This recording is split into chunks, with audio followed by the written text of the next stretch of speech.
Hello, everybody. Welcome back to Couples Therapy with the Schneiders.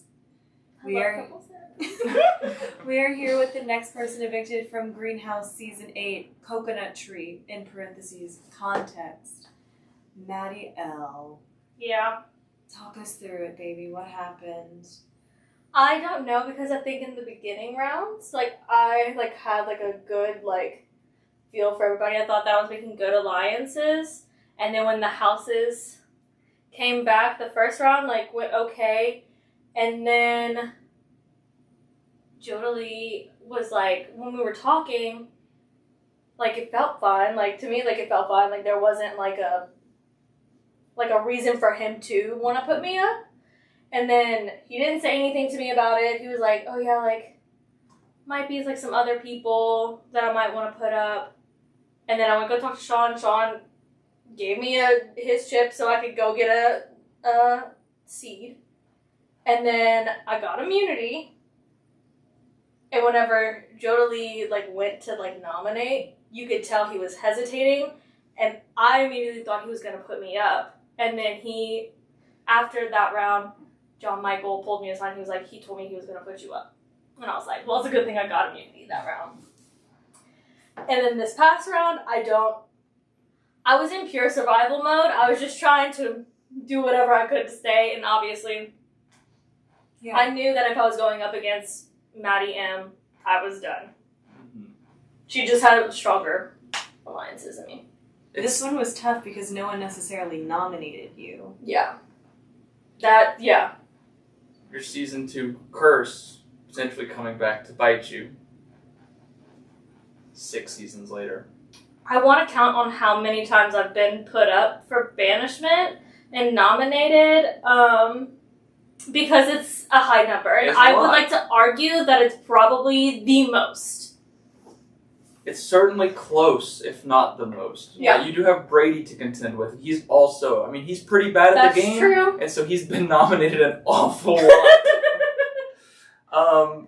But no, I think one of the things that has kind of been evident throughout the season is how much this split house in the first round has affected the game since. What are your takes on kind of how that's been affecting some of the nominations and the votes? I think that whenever it came back, we had originally said a united front. We had the numbers, and then the stronger players came in. Mm-hmm. And from that house and kind of banded together. So I don't know if it was just that and I just missed out on some of these conversations that were going on. Mm-hmm. I don't necessarily know because I was trying to get with everybody as much as I could, but there's so many people that it's... Yeah. One conversation can happen and it's a good conversation and then somebody comes in and it derails everything. So. Yeah. So we've had 4 people banished so far, giving us a 50-50 rate of returnees being banished between you and Allie. Mm-hmm. Did you get a sense that there was any sort of target on the returnees back, or was there any discussion about that? I did not want to tell people that I was returning, but people obviously have seen season 2, so... Absolutely. I was just banking on, maybe they just didn't watch that season, or maybe they'll just keep their mouth shut about it. And I was originally just going to only tell, the people that I wanted to work with and just keep it like that. But then people were like, I saw you on season 2. And I was like, that's a whole different season. That does not matter. Mm-hmm. So I do think that it is playing a part in it, but I don't know if that's necessarily the main focus. Were you aiming to take things from your previous season that you played into this game, things that you learned or things you wanted to do differently? My main thing I wanted to do differently was not get nominated as much. And here I am. Here you but are. I got the auto nom, so at least I was not put up. That's true. So one thing you did mention was you only wanted to disclose that to your closest allies that you were working with, and I think that transitions nicely into our theme here on the Exit Interview Show of Couples Therapy. I want to know, who is your soulmate in the game? This could be a great relationship that was beautiful. It was or it could be toxic. It could be terrible, but still you just, for some reason, that was your soulmate. My number one ally in this game was John Michael. Mm-hmm. Like, that was whenever something happened, that was the person I was looking for immediately. So. What about John Michael? Did it? We previously, like, had known each other, like, just being on film crew. Mm-hmm. And we didn't tell anybody that we knew each other from film crew.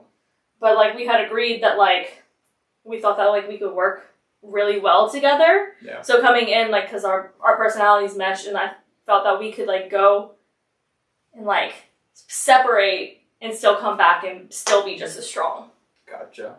And did you find that, for the most part, worked up till this point? Mm-hmm. Good. So on the flip side, the second part of the title is couples therapy. Mm-hmm. We love therapy here. So the question we have next for you is, of the people left in that house, who needs therapy?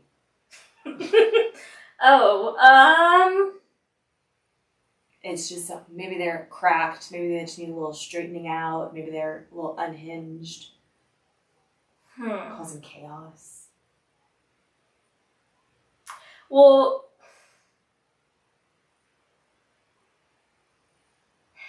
there's no wrong answers here. Everyone could use therapy. Yeah, everybody could use some therapy. Everyone needs therapy. I'm trying to think of who's left in the game. It is most of the cast. Everyone that started the day, aside from Benjamin, Ali, and I Vicky. know, but their names are all the same in my head now. Maybe it's like Sarah Cat.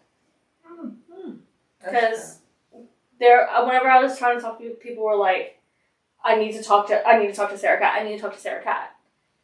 She is like up now for, like, she's in the greenhouse, so I get wanting to talk to her. But it was like almost like decisions were like, for this round was like, oh, well, I need to talk to her.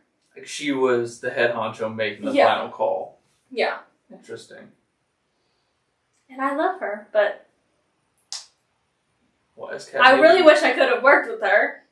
Do you see S-Cat going to the end, or is there someone else you have in mind that might take it all this weekend? Take it all? Mm-hmm. Jodelie's in a really good spot. He was just in the greenhouse, and he's in it again. I had picked Tulip, and instead of going and getting Sunflower, they picked Tulip for me, and that's how I got the autonom. So I think he's in a really good spot right now. So the last question I personally have for you is, who's the next person you want to see come get some couples therapy? Lee? Which one? Lee L. Lee L. Interesting. Why Lee L? I worked with him for a little bit, and whenever I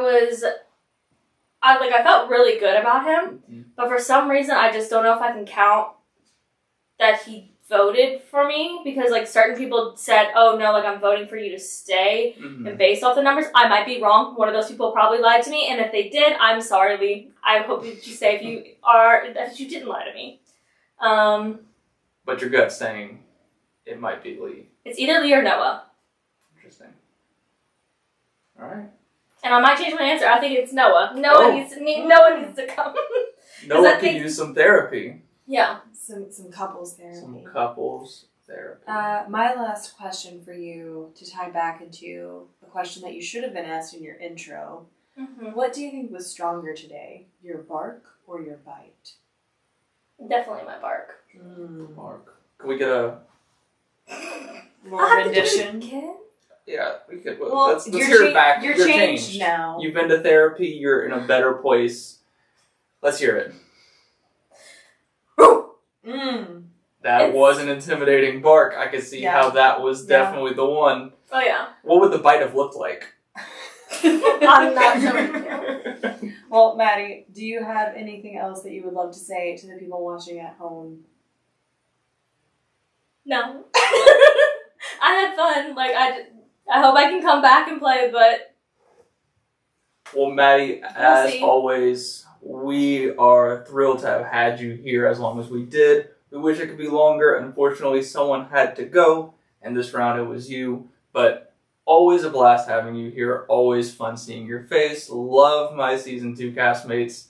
So always want to see them do well. But a blast having you. Thank you so much for coming. I'm sure we will be in touch again in the future. I'm sure we will. All right. Thank you, everybody. This has been Couples Therapy with the Schneiders. See you next time. Goodbye, world.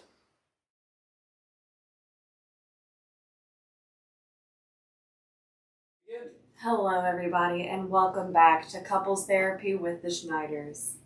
We are here with another fly trap victim, Sarah Catherine.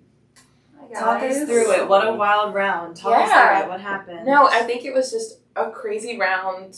All of the above. It was just kind of generally insane, and I think it had been for the past few, because going in, we started off with, it was a low-key double elimination, the game prior. So we had those automatic nominations, and then we came in directly into this one where we were nominating other people. Yeah. So it was really hard to pause and collect thoughts and then try to strategize and look long-term. But yeah, I think anytime you introduce the fly trap into the situation, emotions get heightened. Yeah. People start to scramble. And then there were a couple of logistic things that were also happening. So it's like some conversations were getting interrupted, some things were happening. So it's just like, there's always a little bit of chaos. Mm-hmm. We made the joke earlier. It was like, okay, the C for coffee house actually stood for chaos. So I'm just trying to fill that out. But yeah, I mean, I think Lee was in a very interesting position. I still don't know how he was able to amass the 15 fly trap votes that were needed. I don't know if he went into it thinking that I was going to be the target of that, or if he went in just thinking that we need to put some order back in this, take a pause, take a breather. So I don't know if he came in with guns a-blazing, ready to go, eyes on me, and that's what he was campaigning with, or if there was something else. So I'm excited to see what that was. So if you had to guess, I know you said you don't know who all gave C's or how he got them, but if you had to like put some names to it, who all do you think contributed? I think I definitely made a few enemies. So I got the position, I was in rows, so I had to pick one person. And from the first time that we were in the coffee house, Noah had been on my radar a little bit as somebody who would play the game. So he seemed like somebody who would be not afraid to kind of go back and forth. I think we had the first conversation where the thought of a fly trap to save Ben W. Had been introduced, and he and Benjamin were both kind of in a position where it's like, okay, we were probably going to have the targets on our backs now. Gotcha. And after having a conversation with the two of them saying like, no, please don't, like, we're not going to give seeds, like, let's just do what we said, call it even, it's going to be cut, it's going to be dry, we've got this. He went and he gave his seeds to the cause of the fly trap. And so from that moment, I kind of clocked it. I was like, okay, is this somebody who can be trusted, or is this just a strategist? And so when I put myself in the situation of having Rose, because I chose it, I ultimately had that decision. When I put myself in that position, he was somebody that I was thinking of. So it's like, he's the strategist, he plays the game. He was the person that I immediately thought of.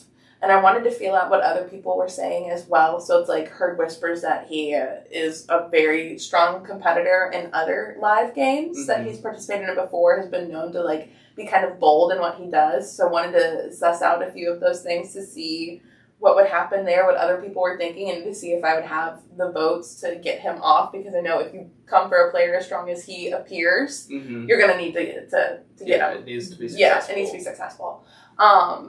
But so he was one of the ones who was on my radar, and he's very connected with other people. And so whenever I started having conversations with people, telling them where I was, and my reasonings behind it, I think word got back, obviously. And I think that mobilized a group of people. Gotcha. So I think that may have been what happened, but I don't know. I really don't know. So we'll see what happens. You suspect that Noah was probably one of the fronts of that effort to get you out here. I think me going after Noah was one of them. So I don't know if it was him specifically being like, oh, like, she's coming for me, I need to go. I think it was, oh, she's no longer loyal to the coffee house. Or like, oh, like, she's coming after one of our people, we need to go. So I don't know. I don't want to pin it all on Noah specific. I genuinely don't think so. But yeah, so that's where I'm at. So thinking that, got the feedback. So was going to go up, and then I had a sit-down conversation. hello, had a sit-down conversation with Noah 1-to-1 probably within the last 2 minutes of the deliberation period before we went in for nominations. I was like, okay, I think we want to keep him around. He's somebody that, like, I think it would be nice to have, like, knowing that he was on the chopping block, but then also knowing that I chose not to put him up there. I felt like that would be a good, not steady, concrete foundation alliance, but a good understanding, like, where we're at 1-to-1. Good start. So I think whenever I chose to put up John Michael instead, people kind of were, like, whiplashed after hearing one thing and me doing another. Got it. But that really was just like a game time decision based on the people who were on the panel and how well I thought he would perform. And there were some people that I had strong alliances with that wasn't going to break. So Maddie, Kiera, Dee Dee, like those are the people who I knew had my back and that I wasn't going to do anything to breach their trust. And then also like thinking back to the other people who like those conversations that I had with, it was really like not a who do I want on the block, it was who can I not afford to lose. And so I think within that I had put the target on my back. So with that, once the fly trap was in play, did you have a sense of I might be in danger? At first I didn't. At first I was like, okay, I didn't think it would be me. And then the more I started to sit down and really think about it, it was like, oh snap. Like, oh goodness. And Lee L had pulled me aside and he was like, I need to talk to you. Like, I need to figure this out. And so whenever we sat down and we had a conversation and I was very open and honest, I was like, I'm not going to hold anything back. Like, I'm just going to tell the truth. Because there's no reason for me to lie or like try to do anything like that. I was thinking, honesty is the best policy most of the time. But so we had that conversation and after leaving that, I was like, oh crap, like it might be the end. I was hoping that it wouldn't be me, obviously. I thought it really might have been Judalee because he has been in that position for a long time. And I know that there was a lot of tension with his nominations today. And so I was like, oh, maybe they're just trying to get the power away, nip it in the bud, and then save like a potential ally that they had who's on the block. So I thought that was going to be his strategy when he was like, I just want to take out the fly trap and like call it over. And so that's what I was thinking at first because Judalee also in the beginning was very wishy-washy in what he wanted to do with the first Venus flytrap situation. So if he wanted to give his seed, if he wanted to keep it, what was going on there. So I think that's what I was hoping would happen, but it didn't. So over 8 seasons now of Greenhouse, anytime flytrap comes up, there's kind of conversation where people have opinions of I would rather get out via a fly trap, or I would rather get out by a traditional, voting thing. A lot of people that have been fly trapped are like, I'm happy that's how I went out. So I wanted to hear what your take is on this being your exit. My way out. I'm going out with a bang, and I love it. No, I think nobody fly traps alone. You have to play the game unless you're just really great at winning challenges and finding seeds and negotiating. So nobody does it alone. So I think knowing that other people were probably campaigning on behalf, like, to build finances needed for the cause. It's not like, oh, just one person wanted me out rather than, like, all of them. So I don't think that's the case. But I do like that it was, like, a rip the Band-Aid off situation. I got to sit on the hot seat for a little bit, and I did not like it. It was not very fun.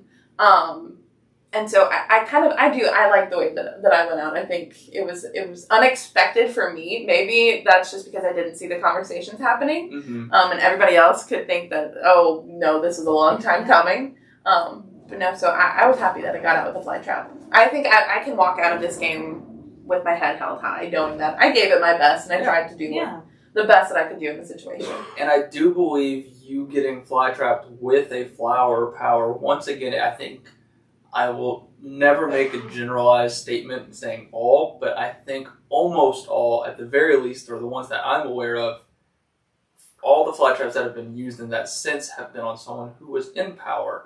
So I do think it is an interesting trend that we continue to see. It happened earlier today with Benjamin being gone, also having a flower, and now you. So just something interesting for future castmates out there. Sarah made an interesting note about how you can't really do anything in this game alone. And that segues us perfectly into one question that we've been asking everybody. Yeah, so I think part of our exit interview. It's called couples therapy. And so one thing I would love to know is the couple part of it. So who was your soulmate in the game that you were just jiving with side by side all day long? I think coming in, Maddie was definitely a security blanket for me because we are friends outside of this. Maddie Miller. Yes, Maddie Miller. Plant Daddy. So she was definitely like my security blanket coming in. I didn't know she was playing until we started playing the game. Got it. So that was unexpected, but there was no animosity there. Unexpectedly, I really had a great, what I felt, connection with Kiera and then also Miss Dee Dee. Like early on, Kiera and I, we partnered up. We looked out for each other. I did steal the rose from her, which put her on the chopping block and the auto nomination. Yeah.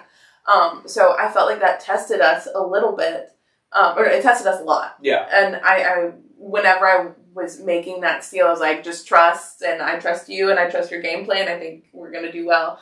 And that scenario played out perfectly. Yeah. And I think that was exactly what I wanted to happen because Maddie was already on the block. And I knew I wanted immunity. We see how well that went.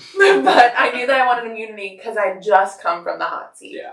And so I stole from her to get the rose because I call myself, I'm a weenie. I didn't want to have to nominate 2 people. I didn't want the sunflower. Because I was just like, I don't want that pressure. But so it got tested, and then we were able to pull each other aside, talk it out. She trusted me. I trusted her. I trusted her abilities to either win the vote or to have strong enough relationships to get out of it, and I was willing to help her and support her. Gotcha. And she ended up not even needing a seed from me, which I think is a testament to her and her gameplay. Yeah. So I really connected with her. And then Miss Dee Dee was the one who we had kind of like, it was a smaller bond, but it was like a little bit of like an immunity partnership because she gave me her token, and I was able to cash in the extra seed. I think that's my one regret is I left some seeds on the table not knowing what would happen. Yeah. Because I didn't feel at risk, so I didn't have the time to return those favors that I had gotten and taken advantage of. So it's like I hope people don't feel like I left them hanging, but whenever you have a fly trap, you never really know what goes on. And so, go ahead. So, the second part of our show here is called Couples Therapy. You know, we're talking through stuff. We're working through stuff. Who that is still in the house do you think could most benefit from therapy?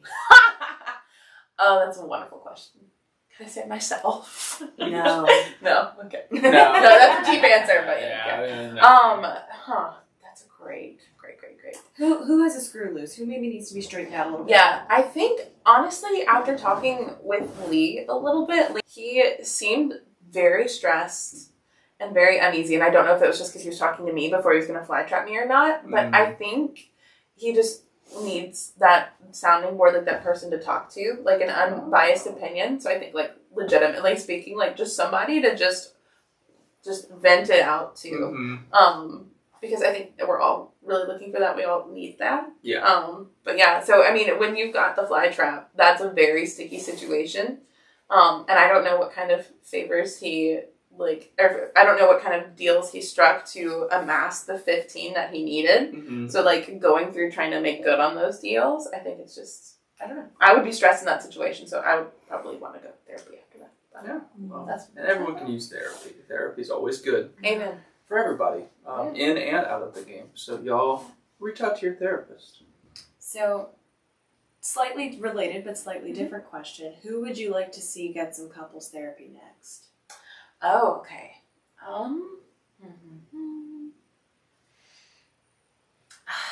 That's such a hard question. My gut is saying I think we're getting to the point in the game where there's so many strong players, and I think the shocks are going to continue. I don't think it's going to be something that's more straightforward that everybody sees coming.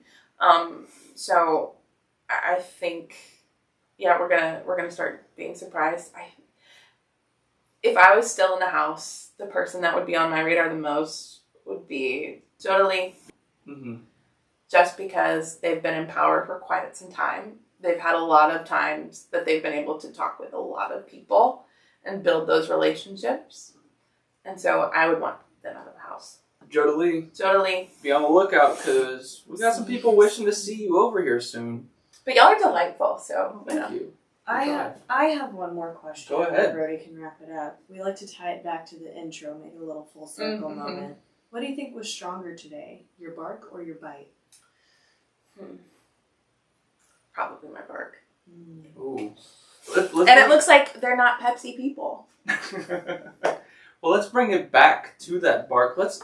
What does it sound like now that you've had some time to, Changed. ruminate with that bark? Did it grow within you? I think it's a little bit like a rough. Oh. All right. Okay. Speaking of barks, hi, Stu. Well, I think with that, we are good to go ahead and wrap up. As always, Sarah Cat, thank you so much for coming. Thank you for participating. I think you played a phenomenal game. I think there was a reason people targeted you with the most powerful tool in the game, and I think it is, if anything, a testament to how strong you were playing and the amount of work you were putting in. So don't let it go unseen. Thank you very much. And of course, it's a joy to be here. Well, I hope to be hearing from you soon. I'm sure Taylor will be reaching out. He always does. We're always looking for attorneys. You had fun today? Oh, it was so much fun. Good. I would recommend it to anybody. Anybody. Even if it's just sliding into the DM saying, hey, I'm interested. It's worth it. It's worth it. It is. Well, America, that is another episode of Couples Therapy. We will see you next time.